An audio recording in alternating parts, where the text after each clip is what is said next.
My name is Myrtle, nose and scene, and my life is super duper super peachy keen. And I really like boys, if you know what I mean. Myrtle nose and steam.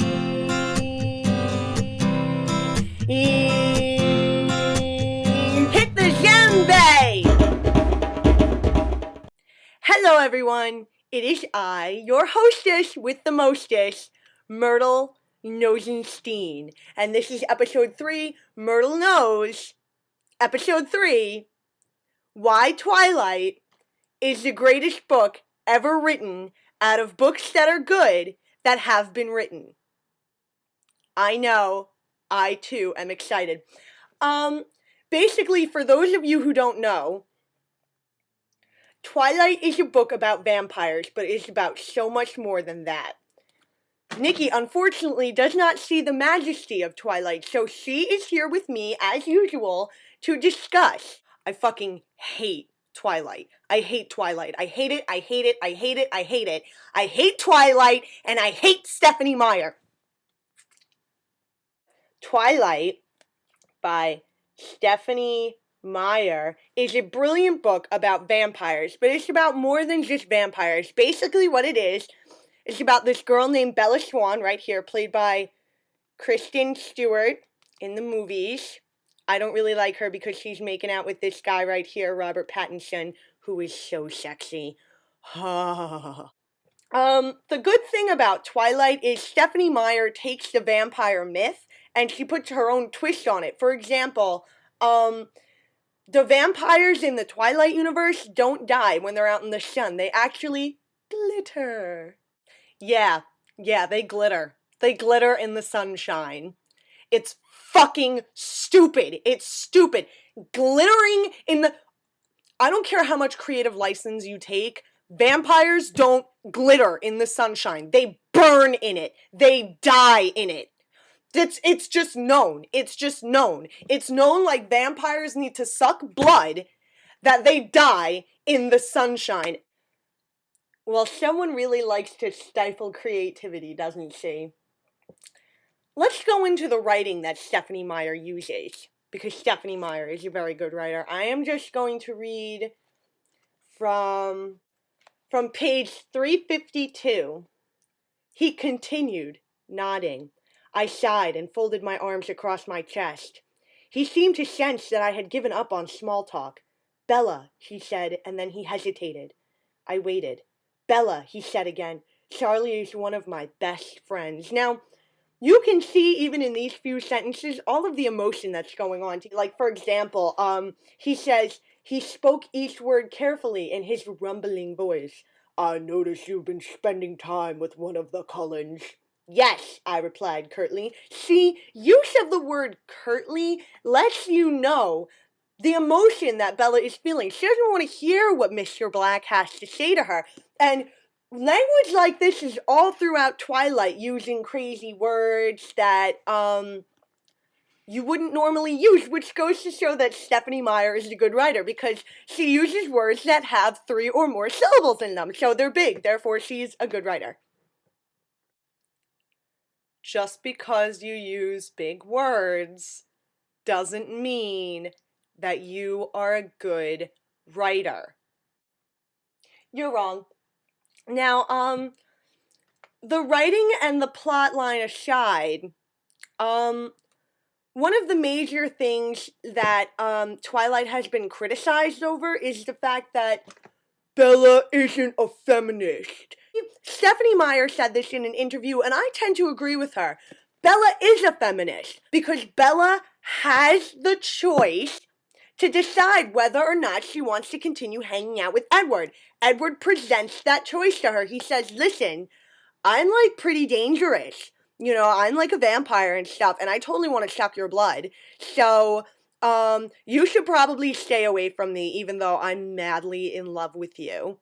That's what you should do. You know, you should stay away from me because I don't want to make you a vampire. And Bella chooses to stay with Edward. See, it's all about that choice. And feminists are pro-choice. So here you go. Here's that choice coming into play. It's not necessarily about abortion, but, it's still choice. That still counts for something. Therefore, Bella is a feminist. I rest my case. Thank you. Bella is not a feminist. And even if she is a feminist, Stephenie Meyer really loves painting her as the damsel in distress. And you have to keep in mind how harmful that is for kids, because this is a young adult novel, and the protagonist is a woman.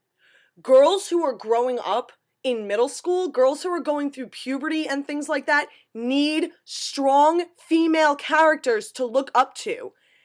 And just because Bella makes a choice doesn't mean that she's a feminist. That's not what it means. She's painted as the damsel in distress. She's constantly thinking about Edward. She's constantly staring at Edward, and okay, that's kind of realistic. Your first crush, that's what you do. You think about them all the time. You stare at them all the time when you have class with them. That's understandable. There is a part of this book where Edward reveals that he does nothing but follow Bella around, to the point where he watches her when she's sleeping.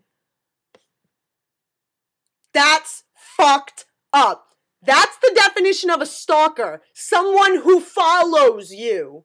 Someone who watches your every move. They're stalking you. But Bella doesn't look at it like that. Bella's like, oh, you were watching me? Oh, you were trying to protect me? Oh, thank God, Edward. Thank God for you, Edward. And let us not forget how often Bella fawns over Edward and how godly his good looks are. This is from the part of the book where Bella sees Edward in the full-on sunshine for the very first time. Edward in the sunlight was shocking. I couldn't get used to it, though I'd been staring at him all afternoon. His skin, white despite the faint flush from yesterday's hunting trip, literally sparkled, like thousands of tiny diamonds were embedded in the surface. He lay perfectly still in the grass, his shirt open over his sculpted, incandescent chest, his scintillating arms bare. His glistening, pale lavender lids were shut, though of course he didn't sleep. A perfect statue, carved in some unknown stone, smooth like marble, glittering like crystal. Meth. You don't need to read Twilight to know that Stephenie Meyer spends an embarrassing amount of time talking about how beautiful Edward is. And forget the fact that all Edward seems to care about is protecting Bella. From what? Honestly. Nothing happens in Forks, Washington except the rain. And the reason Edward likes Bella so much is because she smells pretty! And if I had $1 for every single time some ridiculous adjective was used to describe how good-looking Edward Cullen is, I would be able to pay my own way through college. I wouldn't have to worry about anything.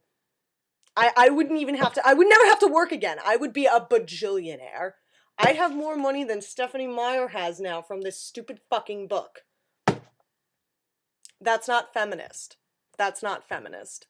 This book isn't feminist. It puts all the emphasis on male beauty. And the main character is a girl who's bumbling, clumsy, and so codependent, it's painful. And Stephenie Meyer tries to justify that. If we use Bella Swan as someone that girls growing up are supposed to look up to, we're fucked. Twilight is a phenomenal book. It's the best book that I've ever read.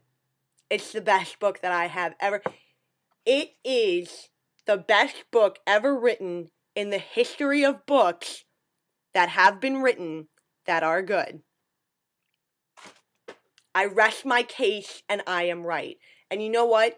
There are legions of women, adult women and girls, and probably some guys out there who would definitely agree with me. So I win, you lose, ha ha ha ha ha. This is Myrtle Nosenstein signing off. I love you.